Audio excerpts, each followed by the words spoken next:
Hello, my name is Richard Moore. I'm with Lionel Birnie. Hello, Richard. And Daniel Friebe.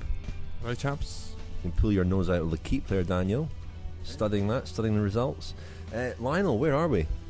We're in a bar called The Social, which is not far from Oxford Circus. Kind of wood clad, isn't it? It's got sort of laminate flooring on the wall. Very trendy place, metal tables. We've all ordered hot dogs, I think. Is that right? It's not the kind of joint you usually frequent, is it, Lionel? They have hip-hop karaoke on Thursdays. It's a real West End institution, that is. Yeah. But I do notice behind the bar that they've got quite an impressive array of tea. So it's not, maybe not. When you say impressive, they've got Yorkshire tea and PG tips. One more type of tea than I have at home. Some Cadbury's hot chocolate. But it's a cool place.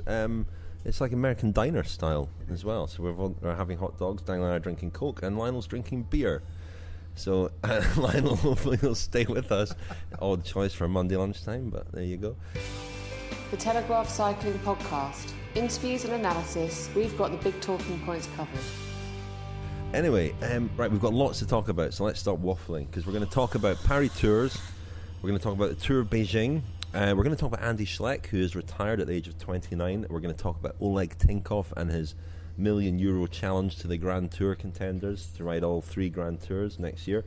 And then in the final part, we've got a little David Millar segment. I went out to the Beck Hill Climb, David Millar's final ever race, and I did some interviews with people out there, including Gary Beckett, the organiser, and David Millar himself. So we'll hear that in the final part. But Daniel, Paris Tour is an underrated race, not part of the World Tour, won by the unheralded Jelle Wallays of Top Sport Vlaanderen.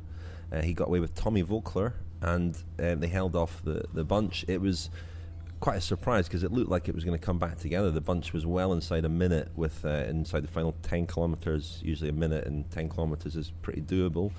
But there was chaos behind. There was rain and narrow, twisty roads, and they weren't very organised. John Degenkolb was a bit isolated, trying in vain to get other people to help him in the chase. And it was Arnaud Demar was distanced as well at that point, the other one who was perhaps fancied for the sprint. And it was Wallays that won ahead of Voeckler. But a good race. Yeah, really good. I mean, Paris Tour used to be known as sort of the unofficial, along with the final stage on the Champs-Élysées and the Tour de France, as the sort of unofficial Sprinters World Championship. But if you look at the recent history of Paris Tour, it's actually finished in a sprint finish on only 11 of the last 27 occasions that it's been ridden on this course, with the 2 climbs there, the Côte de l'Épin and the Beau Soleil in the finale. And yesterday was fairly typical of what we've seen numerous times. Rich, you talked about the narrow roads there. The sort of difficulty of that finale was compounded yesterday by the conditions. It was very, very slippy, and every time it looked as though the peloton was really closing in on the breakaway, there were crashes in the bunch, particularly hampered La Française des Jeux, or FDJ, and it was a real sort of, a really riveting game of cat and mouse, wasn't it? And as for Wallace, he's one of several very promising Belgian riders that ride for that Top Sport Vlaanderen team, which have had a very good season. I think they've only won about 11 races, but they've had numerous good performances. They've got a couple of riders turning pro with bigger teams next year. Tom van Esbroek is one. He's going to ride for what is currently known as Belkin. But Wallace is someone who's kind of flown under the radar for a while now. He sort of maligned the fact yesterday after the race that at the moment he doesn't have a contract with a World Tour team next year. But there are a few teams that have spots to fill and might be sniffing around. FDJ actually is one of them. They've got certainly a couple of spots to fill. So who knows what might happen in the next few weeks for him. Lampre as well, I think, as well. They've not got quite a few spots to fill for next year. Lampre don't tend to hire many Belgians, do they? The last one I can remember, Ludo Dirksens. Yeah, I don't remember him. It was an interesting sort of battle between him and Voeckler. Though Voeckler's 35 now. He's had I read the first season he's not won a race since 2002. 2002. First year as a pro. First year as a pro. That's the last time he hasn't won a race, and And his sort of desperation to stay clear and win was obvious in his body language. When he was away with Wallays, kept urging him through, and in the end he really messed up the sprint. I don't know if he would have had much chance. I mean, Wallays is quite a powerful Belgian rider, and I don't know, in a straight sprint you would probably have put money on him winning, but Voeckler went very, very early. And it was odd. It was like he was leading him out. That's what it looked like. He wasn't, and he was clearly very disappointed to lose. Didn't turn up for the podium celebration, which was poor form. But I think that was a bitter disappointment for Voeckler. Yeah, I mean, the time really, I suppose, to get rid of Wallace was earlier on one of those climbs, but that, of course, would have left Voeckler in a difficult position of having to hold off the peloton on his own. So, yeah, it was a real sort of tactical chess match, as we said. I mean, Paris Tour is a race that sort of faded. Its prestige has faded and kind of been taken off by the fact that it's not part of the World Tour, and a Tour of Beijing is going on at the same time. And you look at the top 10 from yesterday; it's certainly not star-studded, and which is a shame because in spite of this reputation it has as a sprinters' classic and quite a boring race, as that statistic I quoted earlier shows, it's actually. It doesn't end in a sprint that often, and even when it does, you do tend to get that that sort of high speed chase in the final kilometres, particularly off those final climbs. It's always quite a thrilling finale. So you mentioned the Tour of Beijing there. Let's talk a bit about the Tour of Beijing. Do we have to? I suppose we do. I watched Dan Martin win a summit finish earlier today. And he went with about 500 metres to go. It was an incredible long sprint, long effort by him. Held them off and won the stage. But again, it's played out in front of zero crowds. It's a very sort of underwhelming race. I don't think it'll be missed. This is the last running of the Tour of Beijing. Decent field, but and some spectacular scenery when you can see it through the smog. But it's not going to be missed, really, is it, Lionel? No, I mean, this is Pat McQuaid's legacy to the sport, really, the Tour of Beijing. It was set up by the company that the UCI founded to try and take cycling into other areas of the world. And, we've been talking about globalisation in cycling for probably 25 years. The World Cup, when it was formed in 1988-89, was kind of supposed to be the formation of a kind of Formula One type competition for professional cycling, and now the World Tour has, tended to try to break new ground, take the sport to new places, but you don't get the feeling that the Tour of Beijing has really worked on any level. It hasn't really worked on a sporting level. Without looking up, I couldn't remember who'd won. I was trying to remember on the train in this morning. Won at least 2 editions, I think. Well, it is one of the great turkeys, isn't it? What are the other great turkeys of the last 20 years? I think the Eindhoven team time trial in the World Tour was certainly, or the Pro Tour, as it was formerly known, was one of them. Yeah, I went to that a couple of times. Completely devoid of any interest whatsoever. A 6-man team time trial or 7-man team time trial around Eindhoven. Which basically went past Hein Verbruggen's house, I think, the ex-president of the UCI. So there was obviously a good event for him. But the Tour of Beijing, will we miss it when it's gone? I can't say I will. And really, the fact that the smog has been sort of at really toxic levels this week. They shortened the stage on, was it Saturday morning, knocked 40 kilometres off it so that it didn't run back in towards the centre of the city where the air quality was really low. Obviously China, they had a big football match at the weekend. They had Argentina playing Brazil in the Bird's Nest Stadium. So, you wonder where cycling really fits in the kind of Chinese sporting global kind of movement. I mean, it's an irrelevance, really.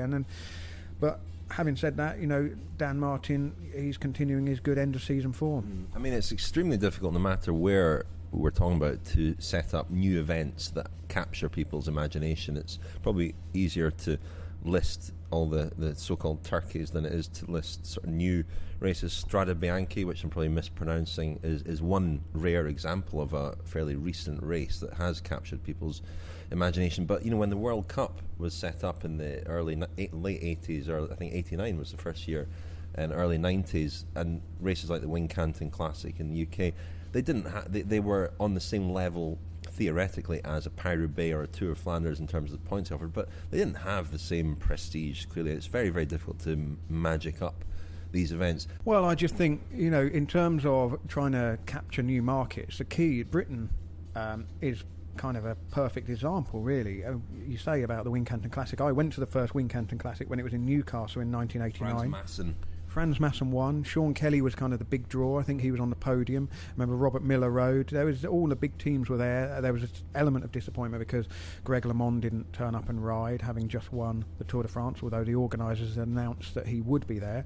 Neither he nor Laurent Fignon turned up in Newcastle. But that race was on TV. I remember the crowds in Grey Street, Newcastle, were big, but there was still this kind of feeling that we were participating in a bit of a weird novelty.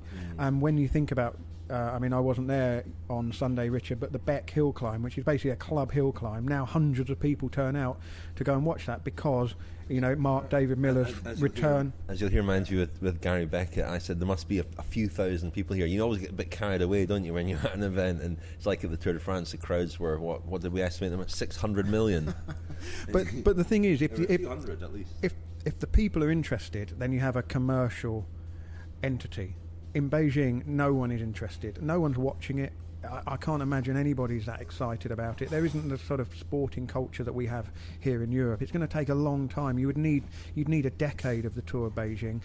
And without being disrespectful to people who are watching it, the names there, the riders there, don't resonate in quite the same way. Far better for something to grow organically. I mean, if you're going to have a world tour race anywhere at all, surely Colombia is a place where there's an established culture of bike racing. Yeah, and the seed usually grows from a rider or multiple riders, and it sometimes it only takes one rider. We've seen cycling booms in Germany in the last sort of 20, 30 years. Norway is a good example.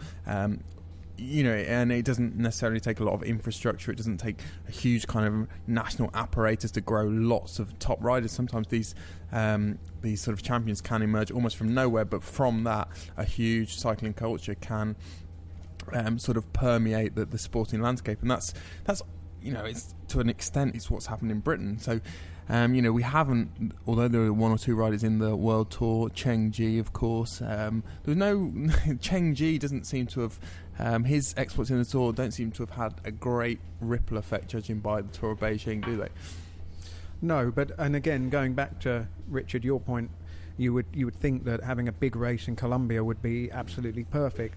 But the reason they went to Beijing, they went to China, was because they signed basically a kind of trade agreement, and the Chinese economy was at the time booming, burgeoning, and I think they thought, well, we'll take, a bit like Formula One has done, they will take their event to places that are hot economies, and I think if you, I don't follow Formula One, and I'm sure lots of our listeners who do will correct me, but to me, Formula One just seems to be some kind of dollar chasing exercise where they will literally go anywhere. They won't take any interest in the political landscape of a country, and I think that's one of the things about Beijing when they won the Olympics, was that we were told that the human rights record in China would improve as a result of the Olympics going there, that everything would become wonderful. But actually, you look at it on the TV and you think, well, they're just smoking the hell out of the atmosphere there. The place is just, they're just pursuing, a bit like, I suppose, we did in the Industrial Revolution. But, I'm rambling and straying away from the point here. More to the point, Lionel. I have to tell you that Daniel is stealing your chips. I should say last week's podcast was filmed, and a little short film. There's only 4 minutes, so it won't take up too much of your time. Was produced, and you'll find that on Vimeo if you do a search Vimeo Cycling Podcast. This is the Telegraph Cycling Podcast with Richard Moore, Lionel Birnie, and Daniel Friebe. So we've polished off our hot dogs. Lionel, they were very nice, weren't they, Daniel and Lionel? Jolly nice, yeah. Mine had pulled pork on the top, which I didn't order, but it came... You did, actually, I think, Lionel. I think you did order the pulled pork. Did you not realise? Great marketing con, isn't it? Pulled pork, just shredded pork. Yeah, it just sounds good, though. Pulled pork. Anyway, we're going to talk about Andy Schleck. Seamless link there to Andy Schleck, who announced his retirement last week at the age of 29.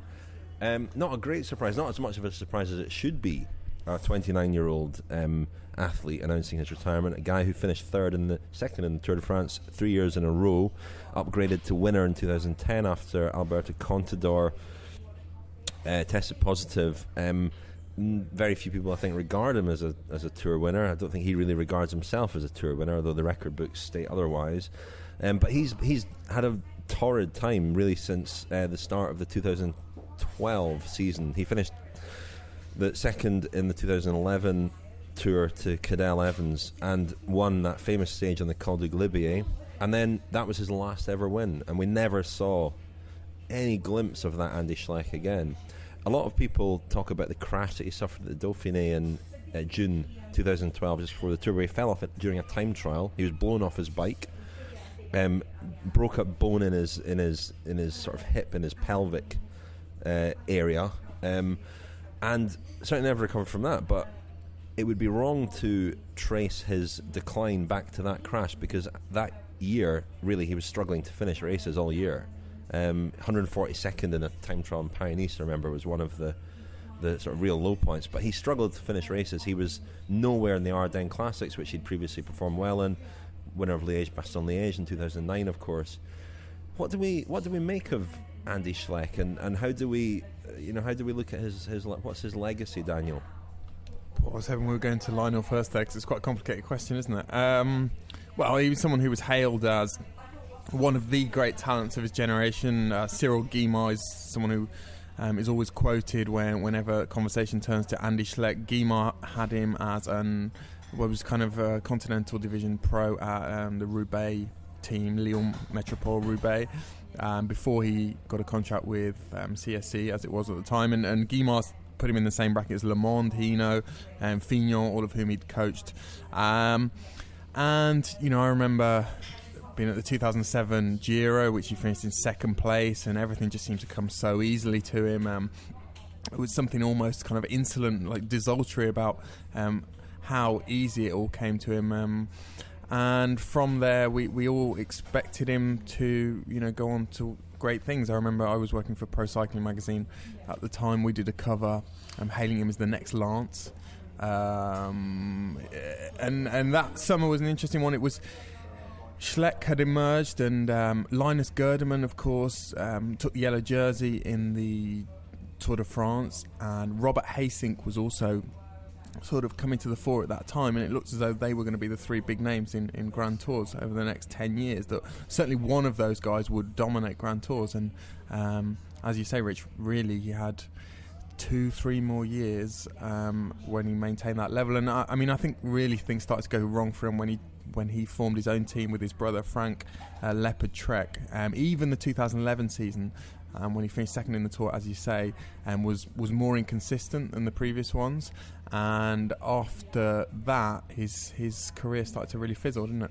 Well, it sort of fell off a cliff, didn't it? It was a dramatic reversal in fortunes. 2011, as you say, with Alberto Contador there, but not quite at the same level as he'd been previously. That was really his chance to win the Tour. That was the year he should have won the Tour.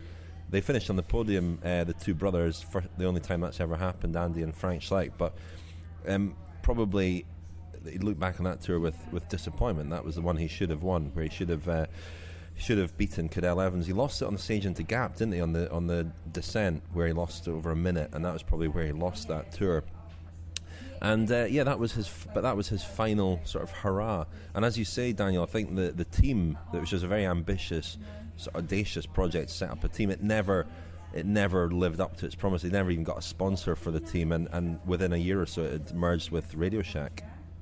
Yeah, and there was a lot of. I think that was kind of when a public backlash started as well. When they joined that team, I think quite early in the lifespan of that Leopard Trek team, the financial backer Flavio Becca, who himself was a very controversial figure, started to sort of air misgivings about how professional Andy was. And in that Tour 2011, I remember he rode very negatively and got a lot of criticism in the Pyrenees, and then descended poorly, and it was felt that he was complaining too much and that he hadn't really learned, or certainly one characteristic of the Schlecks was that they didn't race a lot outside of race, as in race to win, outside the Tour de France and the Ardennes Classics. I remember looking back on his results numerous times over the years and seeing that he pretty much raced in four times a year. It was always the Tour of the Basque Country, which came immediately before the Ardennes Classics, and then either the Tour of Switzerland or the Dauphiné, and then the Tour, and that was pretty much it. And in that Tour 2011, it really felt that they had become a bit complacent. They wanted success to fall into their lap. Certainly Andy, I think. I think circumstances had changed slightly in his private life. I think that was the first time he'd had a steady girlfriend. And his hunger seemed to go to a certain extent. And, there'd been the incident just before he left Saxo Bank or Bjarne Riis's team as well, where he'd been kicked out of the Vuelta, so he'd sort of left that team. He'd been out drinking with Stuart O'Grady, I think I'm right in saying, one day in the Vuelta, and Riis had no truck with that and kicked them out, and I think that was the last time he ever rode for Riis's team. So there was a sense that he was, if not going off the rails, then he had certainly lost his way slightly. I think I'll bring you in a moment, Lionel. Sorry to exclude you from this conversation, but you mentioned the incident at the Vuelta. There was another, and alcohol obviously was involved then. There was a very odd episode in 2013, just the start of last year, where a French politician encountered him in a hotel in Munich, in an airport hotel, a sort of bleak setting, and he found Andy Schleck inebriated and unable to press the buttons on the lift, on the elevator, and he helped him to his room and posted about it on Facebook. But it was a very kind of telling description. I had the impression, he said, this was Pierre-Yves Liborne, I had the impression of seeing a young guy adrift, drunk and alone at night in an airport hotel. Pretty desolate sort of image we've got there of Schleck, and it does evoke a bit of sympathy for him. You did feel that he had lost his way, that he was adrift and alone, and clearly his confidence had gone, his form had disappeared, and that's why I think when he called the press conference, most of us did expect him to announce his retirement. So at 29 should be his peak. The last couple of years should have been his peak years, and they've been anything but, Lionel. Well, they have. I mean, taking into account what Daniel said about the obvious talent when he was young, undoubtedly very talented athlete. But he came through and was prominent in an era when the sport was struggling with its dependence on performance-enhancing drugs. And whilst we don't have anything to pin to Andy Schleck, we can't say he was part of that culture. The steepness of the decline and the fact that he's retired rather than kind of carrying on with his career does kind of raise the question. Well, it's an interesting one because regardless of his loss of confidence, loss of form at 29, and with his palmarès, there's no question at all that he could have got a very good contract to ride somewhere next year. He's chosen not to do that, which is finished. Yeah, okay, right, okay, but I think he could still have got a contract. I think injured athletes have wanted to give it an. Okay, so the reason for his retirement is that his knee is damaged beyond repair. That he crashed. He crashed on stage 3 of the Tour, the Cambridge to London stage. It seemed quite an innocuous crash, but his knee was very badly damaged, the ligaments, cartilage and so on, damaged beyond repair. I do still think that plenty of athletes in the past have been perhaps not as forthcoming about the nature of their injury and still clung on to the hope that they might come back. I mean, athletes have come back from very serious injuries before. I'm sure he could have got a contract on the basis that he would try to come back, perhaps, if he wanted one final payday. I mean, it's impossible not to acknowledge the closeness of the two brothers, Frank and Andy Schleck. And against Frank's name, there are a couple of indelible stains, really. I mean, his involvement in Operation Puerto, where he he transferred €7,000 to Dr. Fuentes for training plans. Dr. Fuentes wasn't somebody who gave riders training plans, as far as we know. He did blood transfusions, blood doping. So that was his excuse, and he kind of got away with it. He rode the storm and survived that association. He then tested positive during the 2012 Tour for a diuretic and served a ban for that. Given the closeness of the two brothers, Frank and Andy, if Frank was involved in doping, as we suspect he was, it's impossible that Andy wouldn't have known about that at the very least. And so there is this cloud over the two Schleck brothers, is there not, Daniel?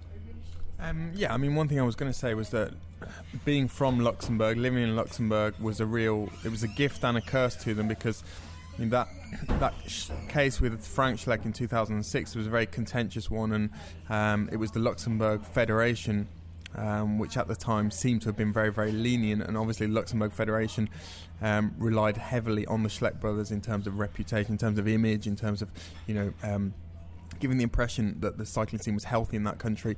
So in that sense, I think it worked probably in Frank's favour.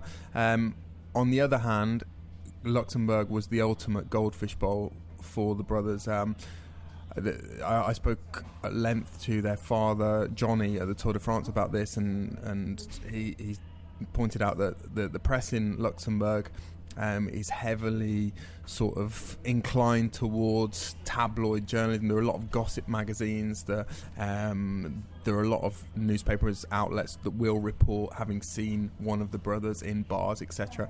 And he felt that this had really made it very, very difficult for Andy. But I think it also perhaps gave them an inflated impression of their own, importance, their own place in the sport, and perhaps that led to complacency as well.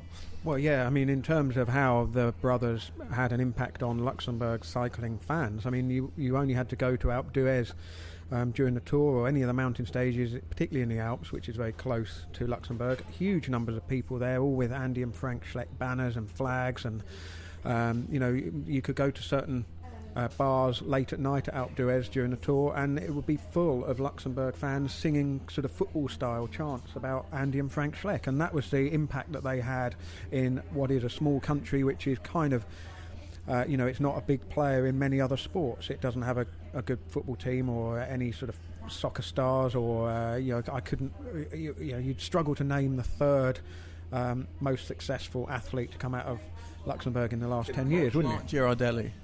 Mark Girardelli, what does he do? He's a skier, wasn't he? There we are. So I was showing my lack of knowledge of skiing. I'd never heard of him.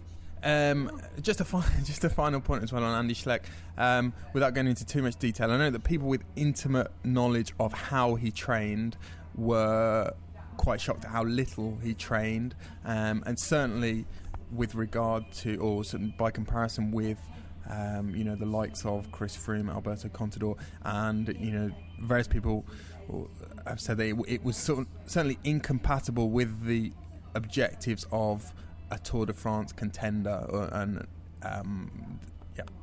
There was a very endearing sort of haplessness about him, which perhaps is reflected in his attitude to training, but in lots of other things as well. I mean, he was a very affable, engaging, intelligent, articulate guy in 5 different languages. I remember I'd set up an interview with him one evening, and the arrangement was I would phone him at a certain time. I phoned him, and he didn't answer. This is completely par for the course with sportsmen. The more high profile, the harder it is to get hold of them. But I tried him again. He was in the car travelling back from the airport, said he was running a little bit late, and could I phone him a bit later. To my surprise stroke amazement, he then phoned me about 20 minutes later, and he was clearly in his kitchen preparing a sandwich or something, clattering around, and it was a sort of, again, quite endearing image I had of domesticity, but this him actually calling back is quite unprecedented, and he always seemed quite a generous guy with his time with us journalists. Yeah, I mean, I just echo that, Richard. An immensely sort of likeable guy, was always absolutely charming, and I think what does him great credit is that remained the case over the last couple of years when he was really, really struggling, and his sort of livelihood seemed to be, or his career seemed to be on the line. One example from this year's Tour de France, I remember the press conference in where were we? We were in Yorkshire, weren't we? Where was it? Leeds. I asked Andy, how he saw the next couple of years of his career, kind of anticipating what might happen. But I asked him how he saw the next couple of years panning out, and he gave me a very sort of coherent, very quite an expansive answer. Was very honest about how disappointed he'd been with the last couple of years, and I then asked Frank the same question, and Frank by comparison was very, very uptight and almost resented me even asking that question and putting Andy under pressure, but Andy didn't seem to have any problem with it, and that was a kind of snapshot of what I always felt were the respective characters of the two brothers. Frank was perhaps, and this carried over into their approach to cycling and training, etc. Frank very methodical, could be quite sensitive at times. Andy was very kind of easy come, easy go, and it was a joy to work with, really. Just on the press conference where he announced that he was calling it a day, it was quite a moving thing, really. And but I didn't feel overly convinced that he's going to miss cycling. You know, I don't feel like he's going to wake up suddenly and think he's made a terrible mistake. And I wonder whether, in fact, he won't be, happier doing something else with his life. I mean, cycling, as you say about the blessing and curse, must, for people who are talented at it, on the one hand, a fabulous way to earn a very good living, but on the other, it's a ball and chain as well. And if his personality wasn't cut out for the sacrifices that need to be made, and just on his personality and the thing you mentioned, Rich, about the French politician who saw him in the airport hotel, I thought that was pretty unfair and a kind of reflection of how, in inverted commas, citizen journalism can sometimes make mistakes, in that not everything somebody does or says in every single public place should necessarily be held up as held up to scrutiny or interpreted as an indication of somebody's state of mind. And I think when he saw a young man inebriated in a hotel at an airport, I mean, that isn't. I'm not trying on. No, I know what you're going to say here. Omerta. No. I'm not saying. I'm not saying. If you saw Andy Schleck drunk in a hotel in Munich, in an airport, or anywhere for that matter, you would report it. I don't think I would. No. Why? What? To what end? Why? Why would I say, "Oh, I've just seen Andy Schleck drunk in a..." Daniel? Well, I think we've all... No, probably not, because I think we've all seen professional bike riders inebriated. There are end of training camp parties, end of race parties. I was at one a few weeks ago, and there were riders who had a few shandies too many, probably. Let me rephrase that. I wouldn't not report it. I wouldn't make it a law that you don't report that. I think you can. No. You can report it, and it does. It's interesting in this case because it does sort of confirm an impression that one had. I mean, you mentioned, I think that he has struggled with the sacrifices involved. That's reflected in his attitude to training and stuff as well. He also had a baby this year with his partner, a baby boy, in March. And I watched after he announced his decision, I watched The Road Uphill, the film about the Schlecks made in 2011, following them at the Tour, which is actually a very good film. And there's some fascinating stuff in that, particularly an interview that he does with Philippe Brunel, where he talks about cycling and what actually matters in life. And he mentions his brother Frank and the joy that he got from fatherhood, and that he was obviously already sort of scanning forward and imagining that was his future rather than bike racing. Just to clarify, on the French politician, what he did was he witnessed one particular event in isolation, not as a part of a pattern of behaviour or in any kind of, there was nothing behind it. He just decided that seeing Andy Schleck drunk in a hotel lift struggling to press a button said something about him as a person. I gave the example of sort of end of race parties where the state of inebriation of a rider is not necessarily relevant because they're not racing the next day. But there were anecdotes about Andy Schleck. I remember, Rich, you might remember who told me this, but I thought better of writing it at the time. But the night before the what was going to be a decisive time trial in Grenoble, I think in 2011 Tour de France, it was said that Andy Schleck had been in the bar. We don't know whether he was drinking orange juice or triple bourbons, but he. Yeah. But I think these sorts of incidents and episodes, if you're fortunate enough to witness them, can help build up the picture of somebody. For example, I wrote in my book Sky's the Limit about Bradley Wiggins being drunk at the Braveheart dinner in 2009. And some of the things that he said when he was drunk were, I thought, relevant to establishing just where Bradley Wiggins was at that point. Going back further, 1997, I saw David Millar in a little bar in San Sebastian getting drunk with a lot of senior professionals. The impression was of a young guy very eager to please, very eager to fit in, which again seemed relevant later on, in particular looking back and trying to establish and describe the character of David Millar. But in both those two cases, you're adding context to, and you're using an example of one type of behaviour, one incident in a patchwork of other behaviour. I mean, That's just to go with Andy Schleck. Yeah, but the thing, yes, but when the politician chose to put something on Facebook that he'd seen somebody just in isolation, it caused a big furore, didn't it? And then there was a big debate about the role alcohol plays with young sports people. And I think hang on. Okay. Well, The way of looking at it is that if Andy Schleck was in that state on his own in an airport, that is a sort of cry for help, if you like, or it could be. It could be, or he could just have had an unexpected layover and can't get home that night, and he went and had a few beers because he's another night away from home. You don't know, and to extrapolate something from that, I think that in that case was unfair. And I think just going back to the incident at the Vuelta where Andy Schleck and Stuart O'Grady went out and allegedly had drinks during the race, and they got kicked off the race by Bjarne Riis. That's a great example of two completely contrasting characters. You'd think, oh, good old Stuart O'Grady, he drinks during the race, and then, oh, poor fragile Andy Schleck, he should be tucked up at home in bed with hot milk. And I think, that's... And he's unicorn. Anyway, I've offended the Chinese, and I've now... So perhaps we'll wrap this segment up and move on. We've still got Oleg Tinkov talking about you can offend the Russians as well. You're listening to the Telegraph Cycling Podcast. Tweet us at cycling_podcast. I think Lionel's calmed down. His face has turned a little bit less red. That's the last time you're going to drink and podcast at the same time, Lionel, because you're almost drained that pint. Alcohol and podcast, that's a whole different episode, isn't it? We could do a whole hour on that. Well, I mean, it's interesting. We were talking about Andy Schleck, and now I realise why Lionel was getting quite so defensive about that. Here's Lionel adrift and alone. Not quite alone, but almost. Searching for my place in the world. Anyway, we've got to talk about Oleg Tinkov, and we've still got David Millar. And the link being that Tinkoff made a large part of his fortune from beer. Brilliant link. Well, Oleg Tinkov, the owner of the Tinkoff-Saxo team, has made an offer of €1 million, that's 250,000 euros each, to the four sort of preeminent Grand Tour riders: Chris Froome, his very own Alberto Contador, Nairo Quintana, and Vincenzo Nibali. I was forgetting who the fourth one was. Vincenzo Nibali, no less than the reigning Tour de France winner. What do we think of this? Is it just a publicity stunt, Lionel?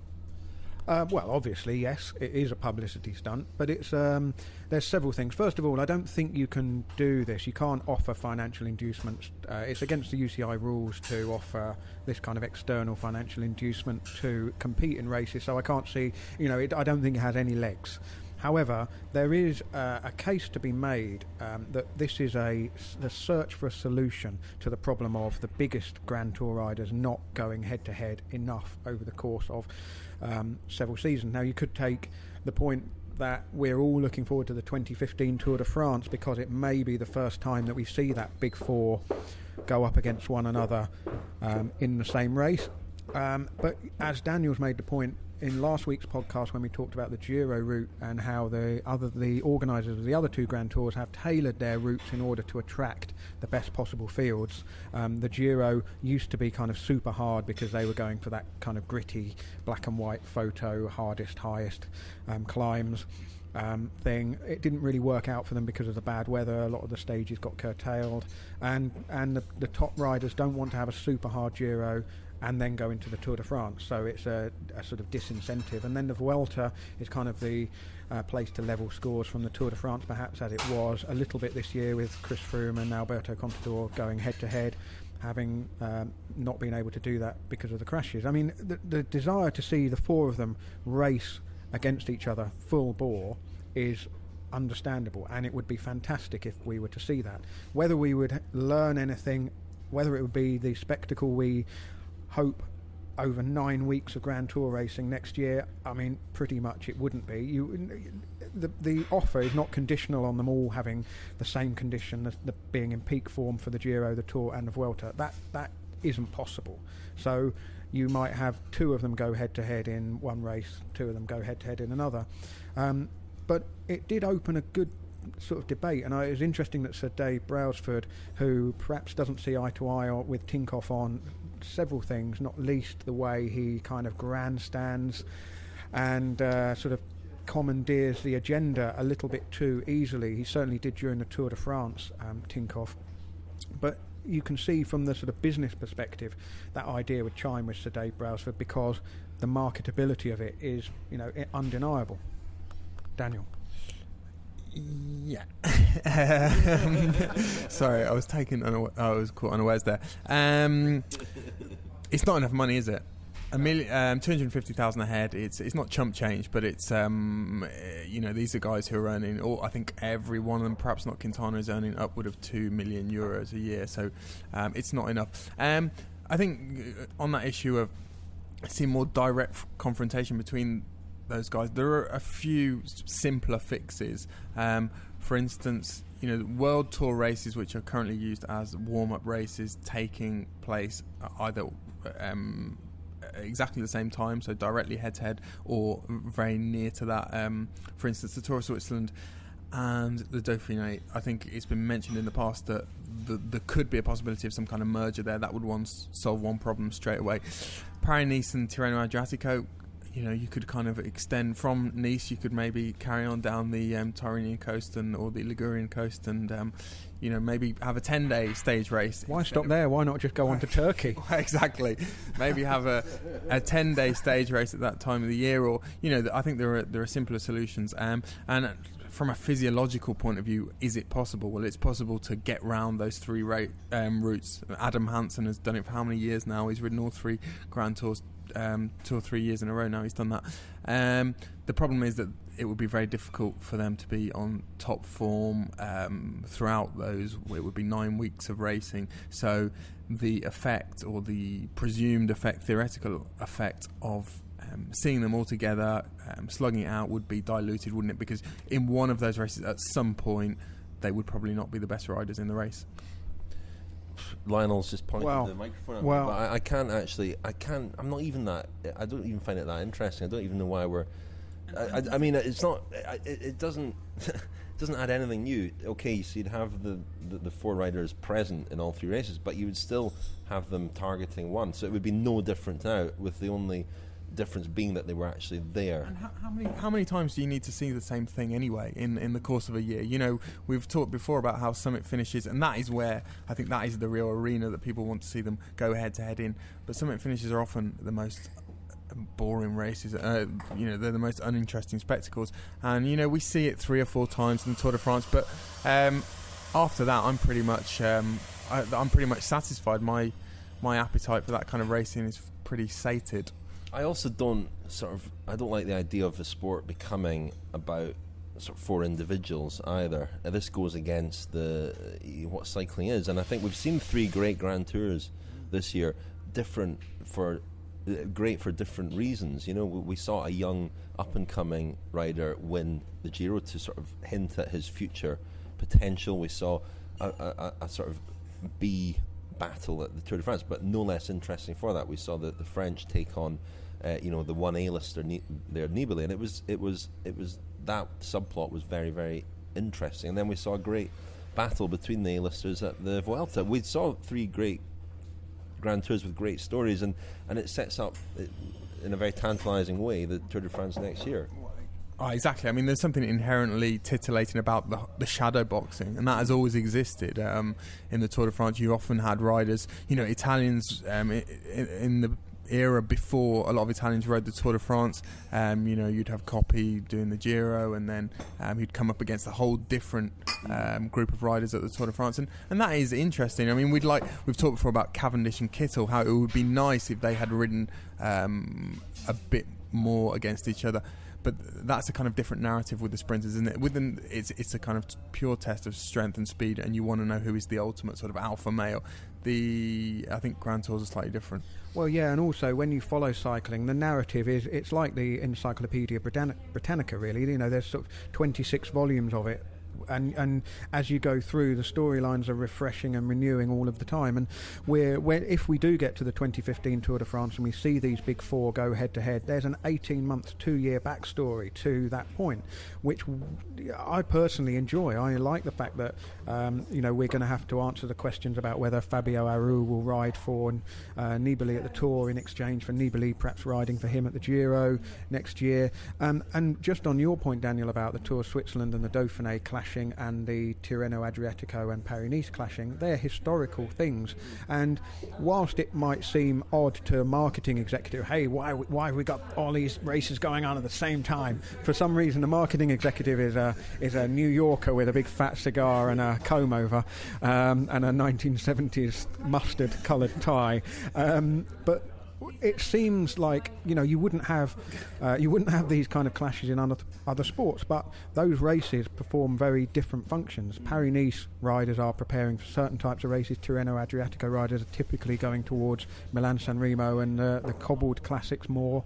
Paris-Nice riders tend to be going into the Tour de Basque Country and then the Ardennes classics, and the same for the Dauphiné and the Tour of Switzerland. You've got different types of challenges. Some riders like to have their last race done and dusted 3 weeks before the Tour. Others like to have just a 10-day gap, and so there is they over time people work out what is best for them, and to radically alter the race program so that people can't prepare for the classics and the Tour de France in the same way would be a mistake on another level. Yeah, and in a sport that is also struggling for sponsors, for team sponsors, and I don't want to see that money end up in the pockets of the four top riders. And let's be clear, urban legend or perhaps slightly better substantiated sources than that suggest that Tinkoff had €1 million burning a hole in his pocket because that was what he was going to pay Contador for topping the UCI rankings. The day that Contador announced he wasn't going to Beijing and therefore couldn't win the UCI rankings or couldn't top the UCI rankings, hey presto, Tinkoff announces this this big $1 million or €1 million carrot.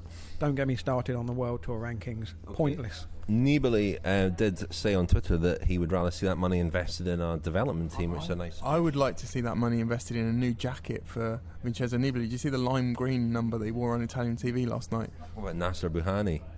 The denim outfit. I'd like to see that money invested in the cycling podcast.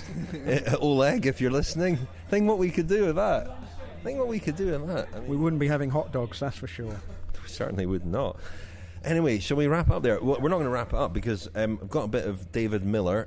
I went to the Beck Hill Climb organised by Gary Beckett. It's not named the Beck Hill Climb after Gary Beckett because it's gone on for much longer than Gary Beckett, although he has organised the last 29. And yesterday, Sunday, was the 59th running of the event. But David Millar rode at his final ever race. We're going to put the little package from the Beck Hill Climb out as a separate podcast with interviews with Gary Beckett, Fran Miller, Finlay Pretzel, who's making the film about David Millar, which is quite interesting because we talked about this on the podcast last year.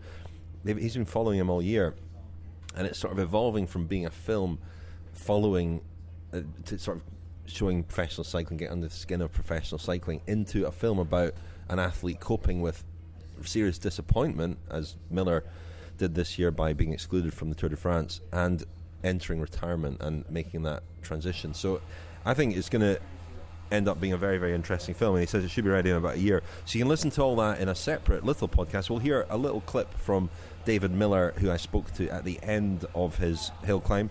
It was won by Jack Pooler, I should say, a rider who represented Scotland at the Commonwealth Games this year. And David Millar was only 21st. Daniel, you were expressing some disappointment in his performance. I should point out he had broken fingers, so it was quite, he was in some pain as he climbed that hill. Yeah, well, I'm not really au fait with this whole kind of sort of culture of British road cycling. I don't really, so I'm not really au fait with it.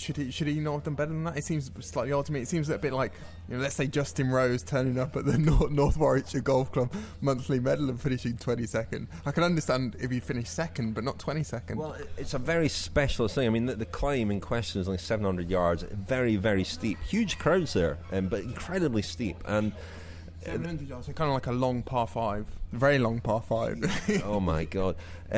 and it's a very specialist type of effort. The bikes and so on, and the guys who do well are like little whippets. You know, they're not. David Millar's 6'3", quite a big unit. So no matter how much power he puts out, it's going to be tough for him to get up a climb, I think, as quick as those guys. And clearly he's not been riding his bike much recently. Lionel, anything to add to that? Well, he did the Vuelta and the World Championships. I mean, that counts as riding your bike quite a bit recently. Yeah, that was a few weeks ago now, though, wasn't it? It was a few weeks ago. You lose your fit. You know all too well, Lionel, how quickly you lose your fitness. Just about to segue into another discussion about cyclists and alcohol. No, we've done that. Well, let's wrap up. We'll hear from David Millar here at the end of his effort, and as I said, you can hear a slightly longer package from the Beck Hill climb. And so we'll say our goodbyes now, and then you'll hear David Millar, and that'll be the end of the podcast. So thank you very much, Lionel. Thank you, Richard. And thank you, Daniel. Thank you. Ladies and gentlemen, I'm going to shut up, you're going to make the noise. It's David Millar!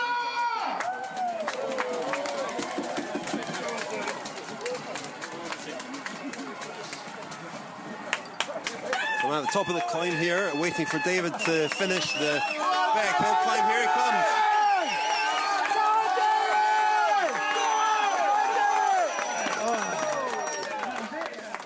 So David, was that as horrible as it looked? Yeah, it was. Well, kind of as horrible as I expected it to be, so thank you. But yeah, it was good. Didn't feel as bad as I thought I might. And you took it quite seriously. I mean, you weren't just turning out and riding up the hill there. You went and warmed up and stuff. Yeah, no, I wanted to give it a decent showing, even if I hadn't ridden much recently.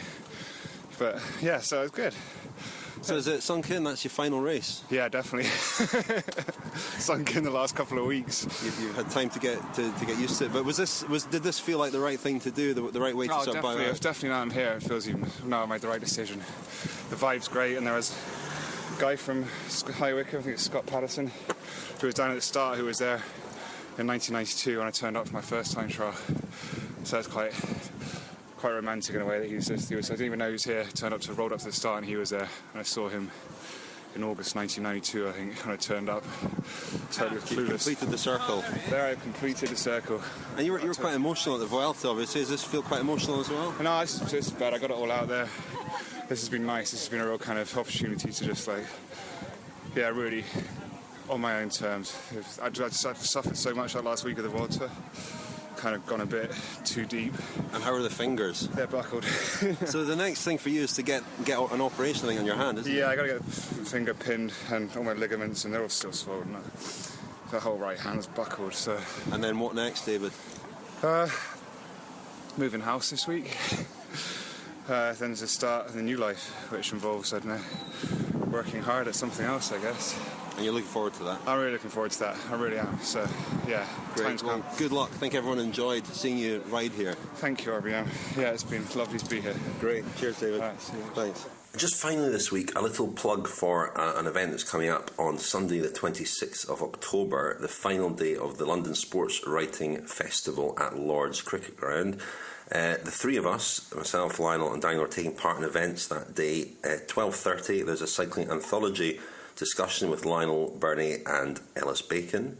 At 5 o'clock, Christophe Basson, the former professional turned whistleblower, is speaking with Jeremy Whittle and with translation by Daniel Friebe. And at 8 o'clock in the evening, at the final event, I am taking part with Orla Chenoui, Tim Moore and Max Leonard in a discussion about our three books, Geronimo by Tim Moore, Lanterne Rouge by Max Leonard and A Tap by me. So hopefully some of you can come along to that. More details at londonsportswritingfestival.com.